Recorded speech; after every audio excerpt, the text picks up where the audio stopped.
আজকে আমি একটা পুরনো ছোট টিনের বাক্সকে নতুন রঙের ছোঁয়া দিতে চলেছি। এই বক্সটা অনেকদিন ধরেই ফেলে রাখা ছিল, একেবারে মলিন, রংচটা এবং অব্যবহৃত হয়ে পড়েছিল, অনেক ধুলো ময়লা জমেছিল। ভাবলাম একটু রং করে রাঙিয়ে তুলি। প্রথমেই বক্সটা ভালো করে পরিষ্কার করে নিয়েছিলাম ধুলো ময়লাগুলো ঝেড়ে। তারপর শুরু করলাম আমার প্রিয় নীল রং দিয়ে বক্সটাকে রং করার। প্রথমে এক কোট দেওয়ার পর একটু শুকোতে দিলাম। দ্বিতীয়বার যখন রং করলাম তখন রংটা অনেক বেশি উজ্জ্বল লাগছিল। নীল রংটা যেন একটা শান্তি এনে দিল এই ছোট বক্সটার গায়ে।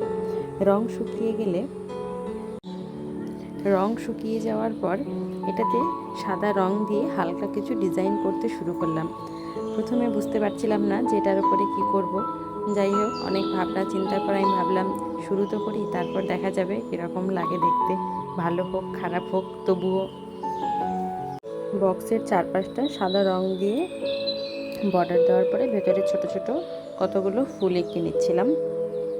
তারপর একটা পুরনো ফেলে দেওয়া জিনিস একটু সময় আর ভালোবাসা পেলে কত সুন্দর হয়ে উঠতে পারে, এই বক্সটাই তার প্রমাণ। আমার কাছে এটা শুধু একটা পুরনো বক্স না, এটা যেন ছোট্ট একটু শিল্প। আপনার আশেপাশেও যদি এরকম কোনো পুরনো কিছু থাকে তবে সেটাকে নতুন রূপ দিতে একদম ভুলবেন না। হাতে তুলে নিয়ে প্রথম যখন রং করা শুরু করছিলাম তখন মনে হচ্ছিল যদি বাজে হয়ে যায় দেখতে। তারপর মনে হলো এটা তো এতদিন ধরে পড়েই ছিল, যাই আঁকিবুকি করি না কেন, অ্যাটলিস্ট আগে যেরকম অবস্থা ছিল তার থেকে একটু তো ভালো লাগবে দেখতে। সে তুলির আঁচড় খারাপ হোক ভালো হোক, তবুও দেখবেন করার পরে ঠিক ভালো লাগবে। আর খারাপ লাগলেও এটাই আসলে আনন্দ যে এটাকে নিজের মতো করে বানাচ্ছি।